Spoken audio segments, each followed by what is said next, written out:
Right now at 5, we are getting new details about the suspect in the Bourbon Street terror attack and those still grieving and recovering after the tragedy. The FBI now says 57 people were hurt when a total of 136 people affected. That number includes the 14 people tragically killed.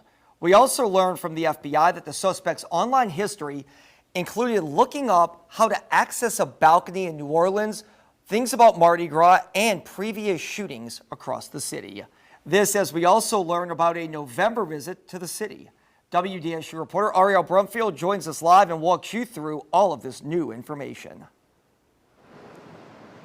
Well, Gina and Travis, we actually learned today from the FBI that suspect Jabbar, he actually came here on November 10th by train from Houston to New Orleans and left that same day by bus. We're also told during his time here he was actually looking into an apartment complex, one that we're told he was actually going to rent but decided otherwise. But what was most interesting was his transition into some of those radical views.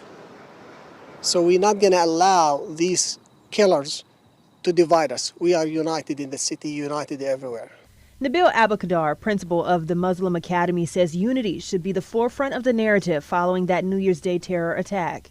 On Tuesday, the FBI revealed the suspect, Shamsuddin Jabbar, was a devout Muslim in 2022 before beginning his isolation in spring of 2024. These new details looming over not only the city of New Orleans, who continues to grieve, but the principal says more narrowly impacting those of the Muslim faith who feel the attack was an opportunity to incite division. Unfortunately, every time somebody claims he's a Muslim, we find out our Muslim community kind of guilty in a way. We are not. This is not our faith. We reject that claim.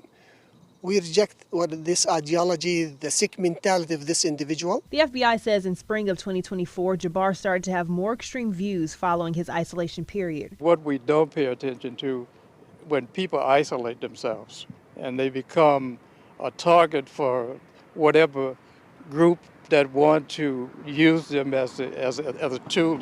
Dr. John Penny, criminologist with Southern University of New Orleans, says that radicalization has to do with mentality and what people have been taught to believe in.